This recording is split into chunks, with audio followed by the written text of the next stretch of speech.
E aí, já pensou em ganhar muito dinheiro com um canal de corte igual esse daqui que você está assistindo? No primeiro link da descrição temos um aulão para você que quer começar um canal de cortes e faturar muito aqui na internet. Também teremos planilhas que irão te ajudar na hora de organizar a produção do seu canal. Tá esperando o quê? Primeira pergunta que eu acho que todo mundo quer saber.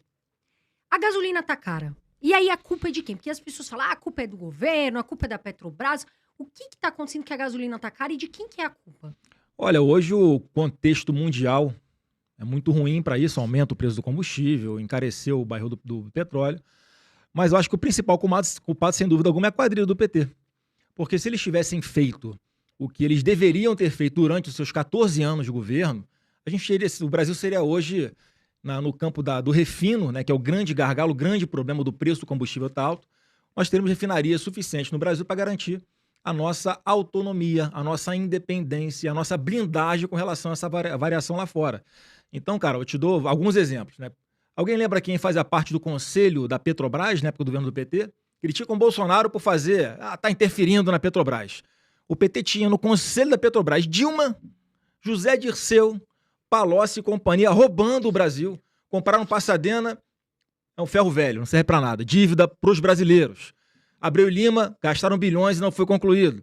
E o maior projeto de refinaria do mundo, que é o Complexo Petroquímico do Estado do Rio de Janeiro, o chamado Comperj, o TCU acaba de fazer uma renovação, né, uma nova avaliação do prejuízo causado pelo roubo do PT de 47 bilhões de reais. Aquele era um complexo para a gente refinar aproximadamente 130 mil de barris de petróleo por dia.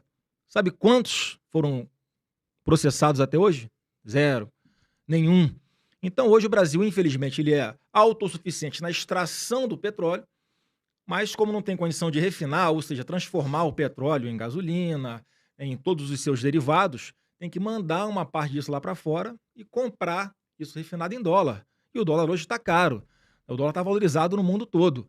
Então, sem dúvida alguma, se a quadrilha do PT não tivesse assaltado o nosso país e esses projetos como o do Comperj estivessem a pleno vapor, sem dúvida alguma o Brasil ia estar muito mais forte e muito menos vulnerável para essa instabilidade mundial que é causada, sem dúvida alguma, pela pandemia. O pessoal do fecha tudo, a economia a gente vê fecha tudo, né? Fecha a economia a gente vê depois, fechando tudo, fazendo lockdown. Isso gerou aqui, sem dúvida alguma, uma grande inflação no nosso Brasil, mas também a guerra da Rússia com a Ucrânia, que tem elevado os preços dos combustíveis em todo o mundo. E graças ao bom trabalho do governo Bolsonaro, a gente não chegou a níveis ainda como nos Estados Unidos e na Europa. Olha só, hein? O Brasil melhor do que Estados Unidos e Europa no tocante ao número de a inflação menor que a deles, no tocante ao preço da gasolina menor do que a deles. Então, eu acho que a gente tem um caminho longo pela frente a ser percorrido, mas se não fosse essa roubalheira do PT, né, nesse segmento e fora todos os outros que eles fizeram, o Brasil, sem dúvida alguma, estaria muito menos vulnerável nesse momento. Você que está nos assistindo, você compra o gás de cozinha, sabe qual é o imposto federal? Zero. O imposto federal sobre o diesel? Zero. O Congresso acabou de aprovar esse teto de 17% do ICMS para os combustíveis, para as telecomunicações e para a energia. Né? Ou seja, a gente não está dando canetada. Nós estamos reduzindo o imposto. Quando vocês viram no Brasil, você, né, bem mais novos do que eu, estou com 41, mas eu não lembro de ter visto nenhum governo baixando imposto em área nenhuma. Coisa muito rara. E isso é uma política que norteia o governo Bolsonaro. E, óbvio, para o passo seguinte é o Congresso aprovar uma outra PEC, autorizando a União, né, o governo Bolsonaro, esses 17% que incidiria sobre os combustíveis, esses 17% o governo vai bancar. Então vai ficar zero de ICMS na ponta da linha, na bomba para quem vai abastecer o carro, para quem vai abastecer o seu caminhão.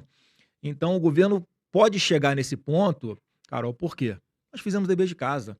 O governo enxugou despesa, o governo não aparelhou a máquina pública com o intuito de roubar, como fez o PT. Tem ministros que são competentes. Então a gente tem como explicar, por exemplo, o mercado de onde vai vir o dinheiro.